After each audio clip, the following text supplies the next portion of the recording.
ये सरकार में समाज कल्याण मंत्री हैं, उनके साथ हमारे चेयरपर्सन हमारे सुभाष आर्या जी जो जय भीम मिशन के राष्ट्रीय अध्यक्ष हैं, मैं उनका बहुत बहुत धन्यवाद करना चाहता हूं।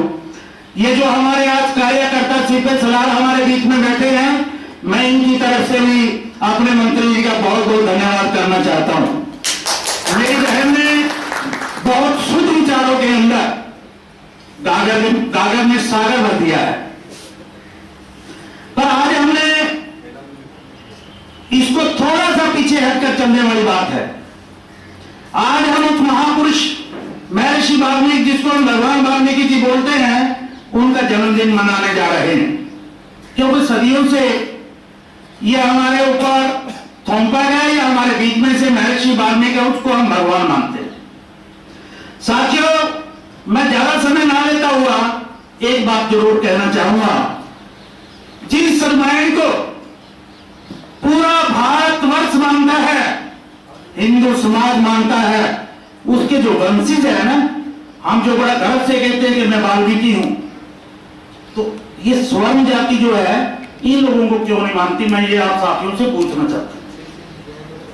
अगर वाल्मीकि समाज का आदमी कोई स्वर्ण के घर पे काम करने जाता है और उसको ये पता लग जाए कि ये वाल्मीकि समाज से है, तो उसको ऐसा टॉर्चर लगता है जैसे बिजली में करंट मार दिया हो। पहला नंबर कोशिश करेगा कि इसको बाहर ही बिठाया जाए। साथियों, जो महर्षि वाल्मीकि हम वंचित हैं, जिन्होंने हजारों वर्ष पहले रामायण लिख दी, तो फिर उन वंचित के साथ ऐसा व्यवहार क्यों? तो ये हमें सोचना पड़ेगा। आज रामायण के बीच में महर्षि वाल्मीकि जी ने जो लिखा है, भाई के प्रति भाई का क्या दायित्व बनता है, पत्नी का अपने पति के बारे में क्या दायित्व बनता है, ये कुछ छोटी बातें नहीं लिखी महर्षि वाल्मीकि जी ने। लक्ष्मण जैसा भाई चाहिए, सीता जैसी पत्नी चाहिए, तो ये हमें रामायण से तो मिला है। जब रामायण इतना स्वच्छ ग्रंथ माना गया है, तो उसके वंशज को भी आपने अपनी छाती से लगाना है, अगर ये सही मायनों में स्वर्ण रामायण को अपना ग्रंथ मानते हैं। मेरे अपने निजी विचार हैं, अगर आज राजेंद्र पाल गौतम जी हमारे बीच में मंत्री हैं, तो उनके जो वंशज है, इनका जो परिवार है, उनकी सुरक्षा करना भी हमारा हक बनता है, क्योंकि आज ये हमारे सिर पे सवाल है। मैं ज्यादा ना बोलता हूं, समय बहुत कम है, मंत्री जी ने बहुत जगह पर जाना है। सरदार वल्लभ भाई पटेल जी का जन्मदिन मनाया जा रहा है। वो एक लोक पुरुष थे, उन्होंने पूरे भारतवर्ष को एक मंच पर इकट्ठा करने का काम किया था, और आज हमारे बीच में लोक पुरुष को बैठे हैं राजेंद्र पाल गौतम जी, समाज कल्याण मंत्री। हम सभी को जिन्होंने एक नारा दिया है, जाति तोड़ो समाज जोड़ो। मेरे भाई ने बहुत अच्छी बात करी, वो तो हमारे मंत्री जी से प्रश्न कर रहे थे कि हमें इस चीज के बारे में बताओ। मंत्री जी ने अपने विचारों में कई बार ये बात कही है कि जब हमारे भेजे के अंदर ये बात गुजरेगी ना, जाति तोड़ो समाज जोड़ने वाली बात, तो हम किसी की जाति नहीं पूछेंगे, इसके लिए थोड़ा समय लगेगा।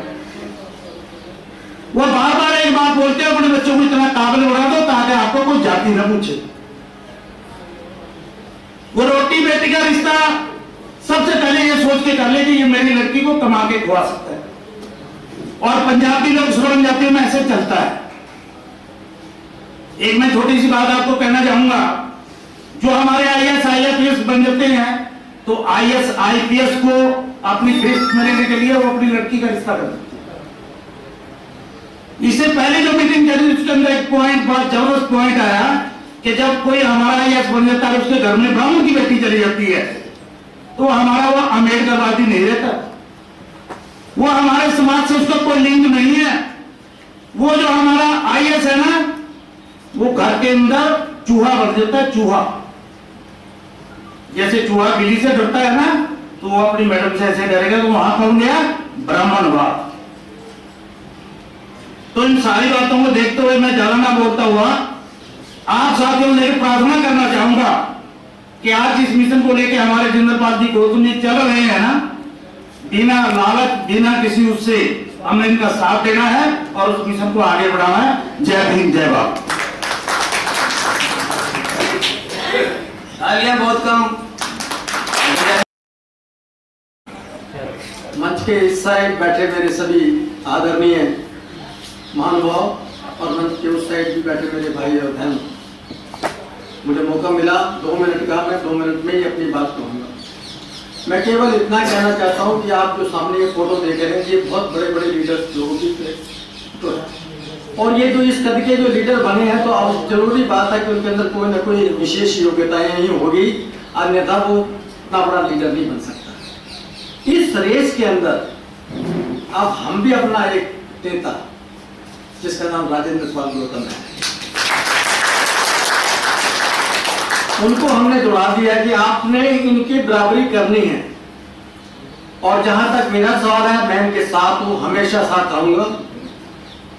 कोई भी मिशन, सरकारी मिशन हो, प्राइवेट मिशन हो, कैसा भी मिशन हो या इंडिविजुअल आदमी द्वारा संचालित मिशन हो, वो मिशन तभी चलता है जब उसका नेतृत्व एक बहुत ही शक्तिशाली लीडर, ऑनेस्ट, ईमानदार, डेडिकेटेड आदमी के हाथों में होता है। और अगर वो नेतृत्व ऐसे लोगों के हाथ में नहीं है तो आप समझ लीजिए वो 5-10 दिनों का खेल है, 100 दिनों का खेल है, या वो बंदा अपना कोई मकसद लेके आया तो 2-4 हजार रुपए पैसे वगैरह कमाए और चलता बना। लेकिन राजेंद्र पाल जी ये चीज नहीं। मैं राजेंद्र पाल साहब को पिछले 4 साल से यहाँ लगातार आ रहा हूँ, देख रहा हूँ। एकदम साधारण जीना, बिल्कुल साधारण जीना, महात्मा गांधी की तरह साधारण जीना, और मिशन ले लिया इतना बड़ा, जाति तोड़ो समाज जोड़ो। आसान काम नहीं दिया उन्होंने अपने हाथ के अंदर। और ये कार्य तभी पूरा होगा जब आप सब लोग उनकी कैडर बेस सेना बन करके उनके नेतृत्व में काम करोगे, तो अवश्य ही ये मिशन पूरा होगा। आज नहीं तो कल में। दोस्तों, किसी मिशन को चलाना जो है बहुत कठिन काम है, बेहद कठिन काम, और विशेषकर आज के माहौल के अंदर सबसे बड़ी उसकी जो पूंजी होती है वो होती है धन की आवश्यकता। बड़े बड़े मिशन चले तो मिशन तभी सक्सेसफुल हो पाए जब उनको बड़े बड़े लोगों ने धन दिया, बड़े बड़े सरमायादारों ने लाखों करोड़ों रुपया खर्च किया।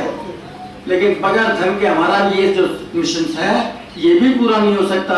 इसलिए मेरी आपसे अपील है कि जो ज्यादा से ज्यादा अगर आप कंट्रीब्यूट कर सकते हो तो जरूर कंट्रीब्यूट करो, लेकिन ये मान करके करना ये जो आप कंट्रीब्यूशन कर रहे हो ये उस व्यक्ति को साथ कर रहे हो जिसके नेतृत्व में आपको विश्वास है। अगर विश्वास हो तो कंट्रीब्यूट करना, अन्यथा मत करना। धन्यवाद। आप तो फाइनेंस के हो, तो फाइनेंस की बात करोगे। आवाज को बुलंद करने वाले और दिल्ली के लोकप्रिय मंत्री राजेंद्र पाल गौतम जी के चरणों को प्रणाम निवेदन करता हूं, और हमारे जेबी मिशन के राष्ट्रीय अध्यक्ष आर्य साहब, उपाध्यक्ष रोशन लाल जी और जेबी मिशन की पूरी टीम, और साथ ही साथ यहाँ पर मौजूद मेरे सभी भाइयों बहनों को मेरा क्रांतिकारी जय भीम जय भारत। आप सभी को पता है आज आप सभी को पता है आज सरदार वल्लभ भाई पटेल जी की जयंती है, और उसी के साथ साथ महापुरुष हमारे महर्षि वाल्मीकि की जयंती है।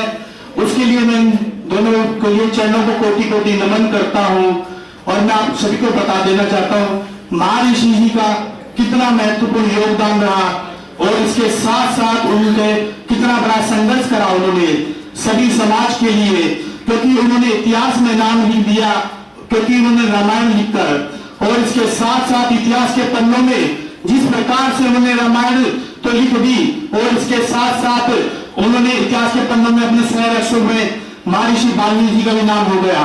और मैं इसके साथ साथ मंत्री राजेंद्र पाल गौतम जी का भी धन्यवाद करता हूं, क्योंकि पूरे भारत के अंदर कोई भी ऐसा मंत्री जी नहीं है, कोई भी ऐसा मंत्री भी नहीं है जो महापुरुषों की जयंती के अलावा कोई भी कार्यक्रम या सभी बिजी होने के बावजूद मंत्री जी का यहाँ पर प्रोग्राम करते रहते हैं।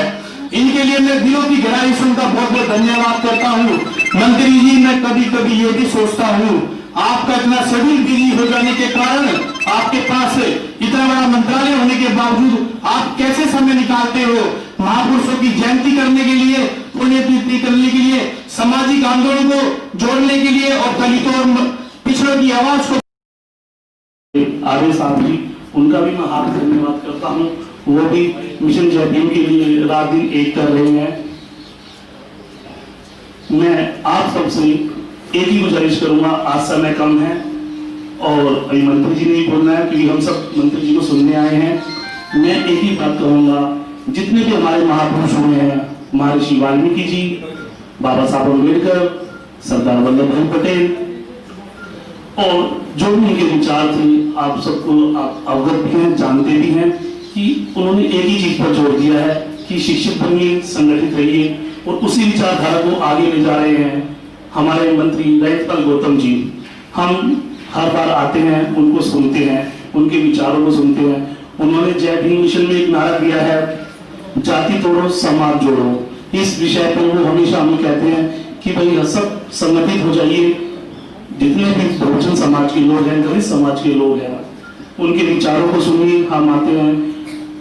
मैं आप सबसे एक ही अनुरोध करूंगा कि जितने भी हमारे महापुरुष हुए सभी का एक ही नारा है और उसी विचारधारा को हमारे मंत्री जी आगे लेकर चल रहे हैं। हम सब सुनते हैं, इन विचारों को हम सुनते तो हैं, लेकिन हमें इन्हें विचारों को अपने जीवन में भी उतारना है, तभी हम सफल होंगे। अपने आसपास के लोग, हमारे परिवार के लोग, जब तक हम इन विचारों सिर्फ सुनेंगे नहीं, अपने जीवन में उतारेंगे, उन पर काम करेंगे, तभी हम सफल हो सकेंगे, तभी हम अपने आप हक और अधिकार भी ले सकेंगे।